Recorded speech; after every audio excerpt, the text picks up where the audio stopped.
Welcome to Hinduism abroad. मैं कांता शर्मा इस episode में आपका स्वागत करती हूँ। हमारा आज का विषय बहुत ही पवित्र है। वो विषय है ब्रजराज की महिमा।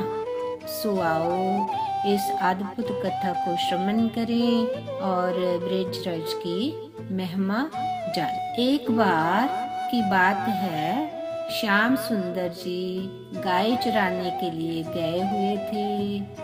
तो वहाँ उनके मन में श्री राधा रानी को मिलने का भाव आया।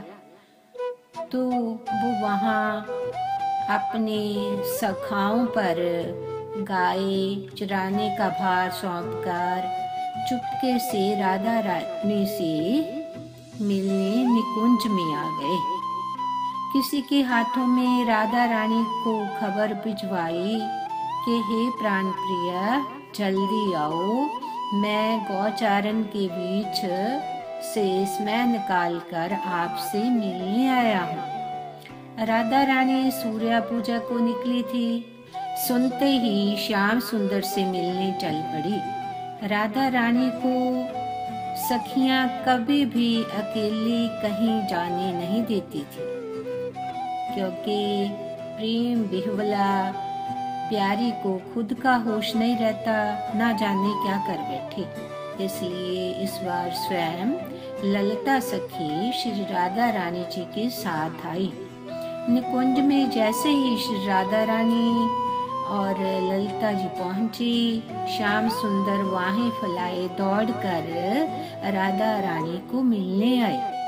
जैसे ही राधा रानी को आलिंगन करने के लिए गए तो ललिता जी की नजर श्याम सुंदर के हाथों और उनके वस्त्रों पर पड़ी।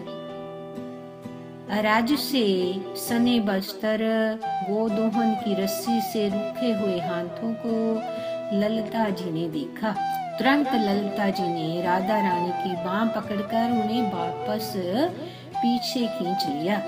राधा रानी और श्याम सुंदर दोनों ने नेत्रों में प्रश्न लिए ललिता जी की ओर देखा और बोले, क्या हुआ ललिता?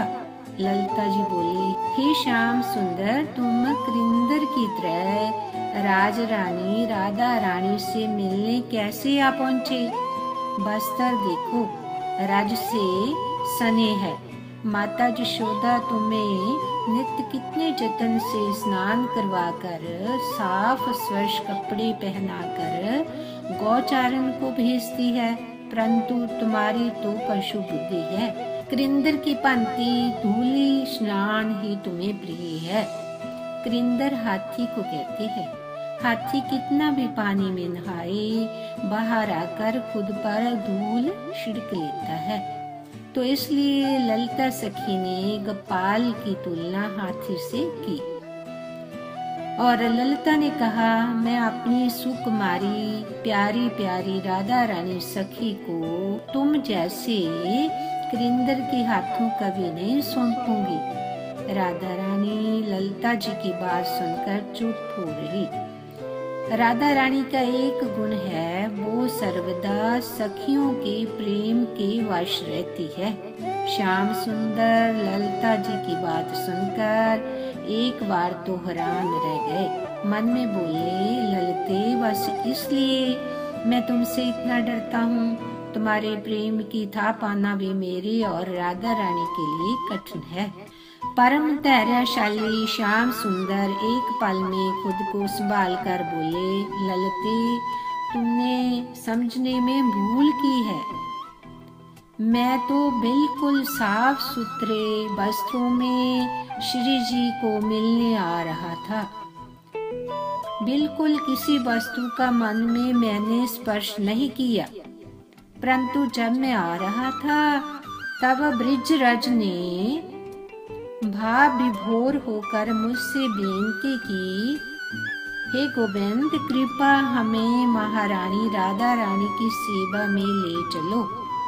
बस इसलिए ब्रजराज को वस्त्रों में और अपने केशों में समेट कर लेकर आ रहा हूँ। श्याम सुंदर की ऐसी चतुरता पूर्ण बात से राधा रानी को हंसी आ गई। वो खिलखिलाकर हंस पड़ी। राधा रानी की हंसी से ललिता जी भी हंसी और बोली, हे चतुर, आज आपकी और वृजराज की सेवा का मैं समर्थन करती हूँ। मेरी अनुमति हुई आज से तुम्हारा आश्रय लेकर वृजराज सूखे फूल पत्ते यदि निकुंज में आए तो हम कोई भी सखी उसे नहीं निकालेगी। बोलो श्याम सुंदर राधा रानी की जय। जैसा कि आप सभी जानते हो, वृंदावन राज की बराबरी बैकुंठ भी नहीं कर सकता। प्रयागराज प्रत्येक कुंभ से पहले ब्रिजराज में लोटपोट होकर सभी पापों को दूर करने के लिए यहाँ आती है। और आपको और एक महत्वपूर्ण बात बताऊं, प्रत्येक कुंभ से पहले वृंदावन में कुंभ मेला आयोजन होता है। सो राधा कृष्ण के इस संवाद से हमने ब्रिजराज और वहाँ के वृक्ष फूल पत्ते की महिमा को जाना। ब्रिज भूमि में किशोरी जी का वास है। वृंदावन गोकुल भूमि है। सृष्टि में कुछ भी होवे पर वृंदावन में आनंद बरसता रहेगा। सो आप भी जहाँ आकर परमानंद प्राप्त करें और राज रानी का आशीर्वाद प्राप्त करें। आज के लिए इतना ही। आशा करती हूँ श्री राधा कृष्ण के इस संवाद का आपको आनंद आया होगा। सो कृपा सब्सक्राइब करें, कमेंट करें। Thank you for watching. जय जय श्री राधे श्याम। जय जय श्री राधे श्याम। जय जय श्री राधे